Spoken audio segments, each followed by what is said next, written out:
Well, hello there. My name is Jack Edwards, and today you join me on the final voyage of my odyssey towards successful revision. Unfortunately, my own exams are turning out to be a bit more of a shipwreck. I don't know. This is the third and final episode in my How to Revise series, and if you haven't watched the first two videos in the series, then I'd strongly recommend that you do. I made them. And you can click here to watch revision organisation and here to watch revision technique, if I can edit them.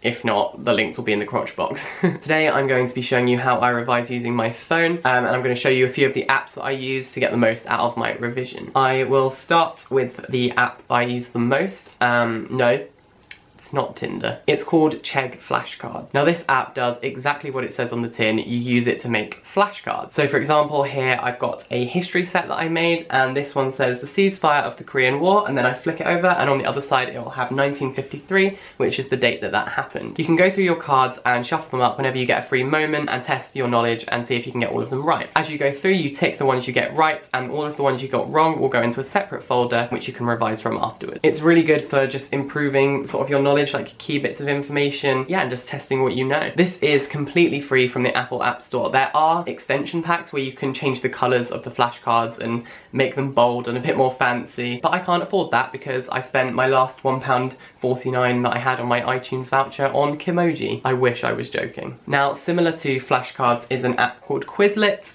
This was recommended to me by all of my teachers, and you can basically use it again to make flashcards or to set yourself quizzes. All you have to do is pop your information in that you want to learn, and then you can revise it in a variety of ways. You can do it in flashcards, you can make quizzes, you can do pairing up words and their meanings. There's loads of different methods of revision using this app. Again, this is one of those apps that you can just use when you get a free moment. It's really quick to flick through and just test your knowledge as you go. What I love about these two apps is that you can just revise in small bursts. Like, you don't have to put in an hour or two of revision. You can literally go through one of these sets in 5 minutes. Now, a week or two ago, I went on quite a long car journey with my family. Podcast is one of those apps which is on my phone by default, but I've never really used and just couldn't get rid of, so it's sort of just there. Because I was going on a long car journey, my teachers recommended that I download some podcasts, so all I had to do was go onto the podcasts app, and there are hundreds and hundreds of free podcasts that you can just download really easily and listen to on the go. In particular, I'd recommend the Guardian Book Club. That was really useful for my English, and you could listen to authors saying what they actually mean by things, and a history podcast called Things You Missed in History Class. So while my brother listened to a bit of Drake, a bit of Kanye, I was listening to a podcast on the Great Famine. So the next app I have is imaginatively titled the Revision app. Now on this app you basically type in what sort of qualification you're doing, so there's GCSEs, A-levels, degree stuff, whatever you're doing, there's something on there for you. You then click what subject you're doing, and loads of quizzes come up based on what's on your syllabus. You can either revise by yourself or with someone else. Once you get points, you can use them in an arcade. I haven't really used the arcade, but I guess if you need incentives to revise and you like playing video games, I suppose, then there are some cool arcade games which you can redeem your points and play. So it sort of adds the reward element as well. I also use iBooks to download my specifications for the subjects I'm doing so that I know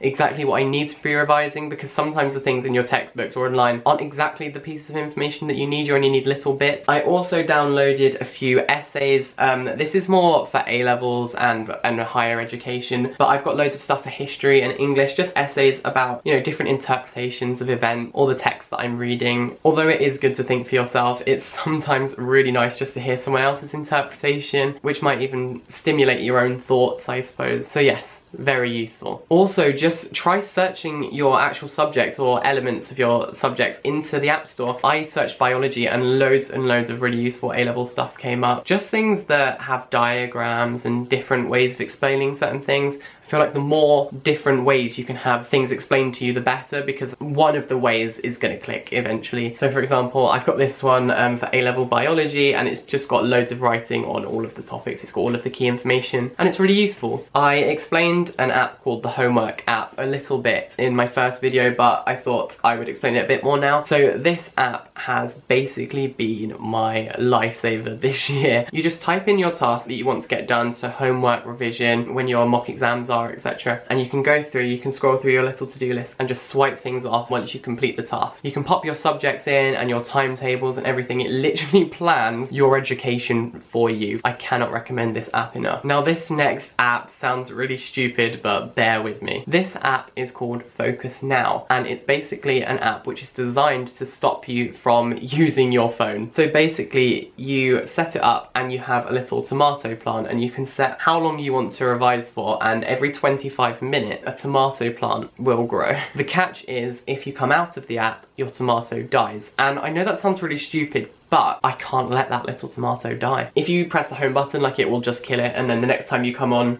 to the app, you'll just see your dead tomato plant and feel sad. But if you click the give up button, it comes up with this little window that says, are you sure to kill me? And the options are cancel or kill cruelly. And if you press kill cruelly, it just dies. And I know how ridiculous that sounds, but when I set that app, I am not going to let that tomato die. And it gives you a counter, so you know how long you've got left, and it says congratulations when you finish. And I sort of feel like I've achieved something because I grew a tomato. It's like seeing nature without going outside. And in a weird way, it sort of trained my brain. Like now, when I put my phone down, I won't touch it. Oh, I just got a notification that says, you kill your plant for your play phone. Aww. I know it sounds silly, but honestly, give it a go and it might work for you just like it works for me. Now, the final app that I'm going to be talking about today is called My Study Plan. All you have to do is go on and set your exam dates and how much you want to revise each subject. You can prioritize certain subjects, and then each day it will give you a revision plan, how long it recommends you revise each subject. And I think that's everything. If you enjoyed this video, please don't forget to give it a big thumbs up and subscribe for more. I'm going to try and start making videos a lot more frequently because I've really enjoyed making these ones. All of the apps that I mentioned are completely free, but I'll link them all in the crotch box below so that you can get them too. I hope this mini-series has been helpful for you. I wanted to sort of veer away from the typical like drink lots of water and like have regular breaks sort of thing. I wanted to actually show you how I revise from a student's perspective. All of the other episodes, along with apparently half of my life story, will be in the crotch box if you want to go and watch them. Have a lovely day, good luck with your exams, and until next time, bye bye.